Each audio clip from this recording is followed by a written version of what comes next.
We will make it clear once again that ICE will not be able to enter New York City property without a judicial warrant.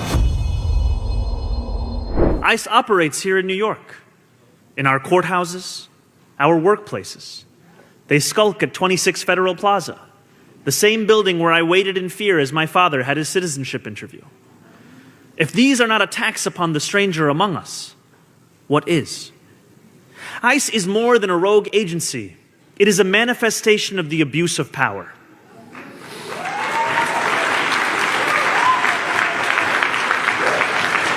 This isn't symbolic. This is institutional defiance with legal teeth. And here's what nobody is saying out loud. This order doesn't just protect immigrants. It restructures how federal law enforcement operates inside the nation's most populous city. A city with more people than 39 states, a $110 billion budget, and control over schools, hospitals, shelters, and detention facilities that process hundreds of thousands of people every year. If this holds, it's a blueprint. If it falls, it's a warning.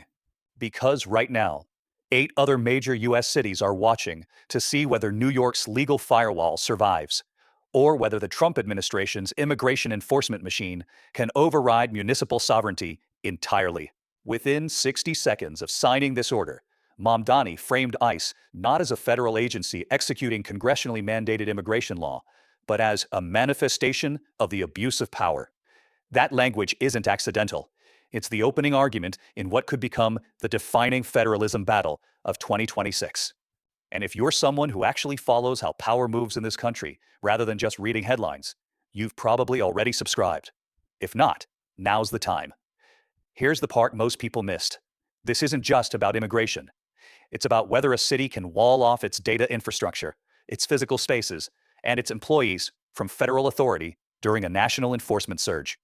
That's a constitutional question with implications far beyond New York.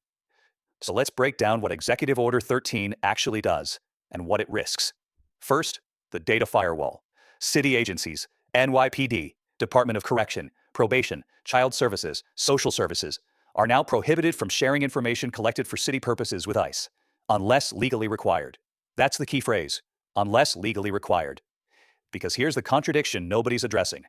Federal law already compels certain cooperation. 8 U.S.C. Section 1373 explicitly prohibits state and local governments from restricting communication with ICE about a person's immigration status. Multiple federal courts have upheld this.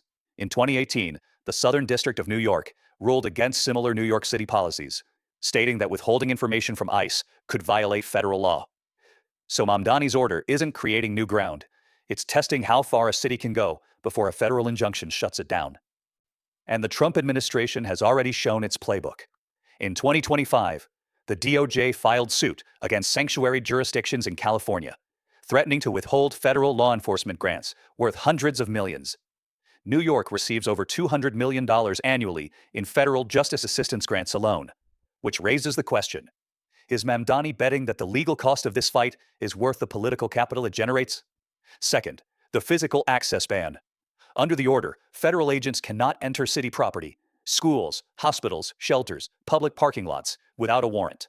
That sounds straightforward. But ICE operates under administrative warrants, not judicial ones. And federal courts have repeatedly held that ICE does not need a criminal warrant to make arrests in public spaces or conduct targeted enforcement operations. So what happens when ICE shows up at a New York City public school with an administrative warrant, and a newly trained city employee refuses entry under Executive Order 13? That's not a hypothetical. That's a lawsuit waiting to happen. And it's a lawsuit the city has lost before. In 2020, ICE conducted operations inside New York City courthouses despite city objections. The city sued. The case was dismissed. Here's the part nobody is talking about.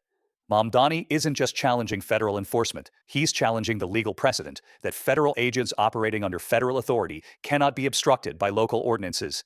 That's a fight that historically doesn't end well for cities. But here's the irony. While Mamdani positions this as protecting New Yorkers, the order specifically requires audits and policy changes from the NYPD, DOC, Probation, and Child Services, agencies that have historically cooperated with ICE on cases involving violent offenders, gang members, and individuals with active warrants. So the unintended consequence? If NYPD stops flagging individuals with immigration detainers who are arrested for serious crimes and one of those individuals reoffends, the political blowback doesn't land on ICE. It lands on the mayor who signed the order that prevented cooperation. That's the risk Mamdani is taking, and it's a risk that could reshape the 2027 mayoral race before it even begins. Now, if you're still watching this, you're not a casual political observer. You're someone who understands that the real fight isn't about who's right. It's about who controls the institutions. And if that's you, subscribing is just what people who think like this do. And here's where I need to hear from you.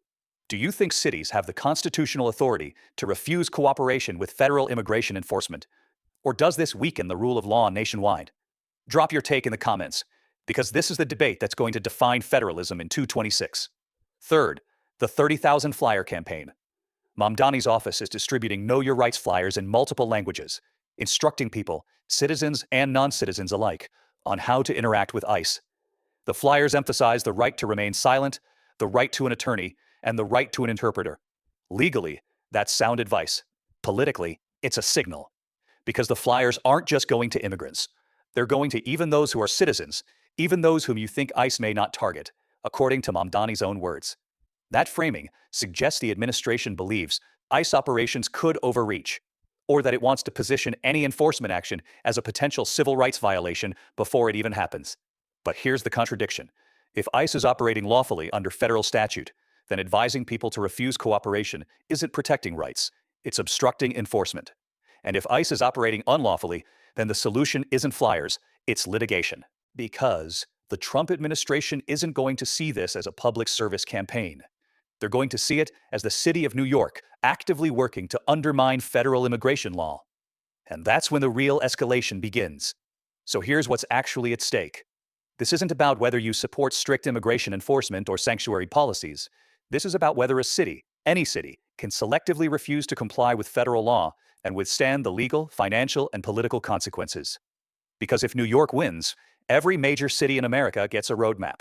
Los Angeles, Chicago, Boston, San Francisco, they all get legal cover to wall off their institutions from federal authority.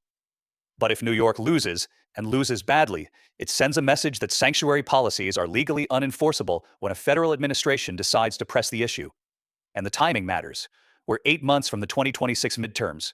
Immigration is polling as a top 3 issue for voters in swing states. The Trump administration is ramping up enforcement operations across the country. And every high-profile clash with a blue city becomes a campaign ad in Pennsylvania, Arizona, and Georgia.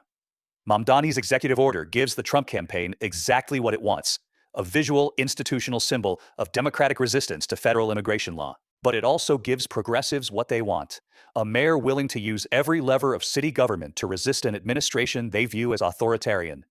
So both sides win the narrative. The question is, who wins the legal fight? And here's the part that should worry both sides.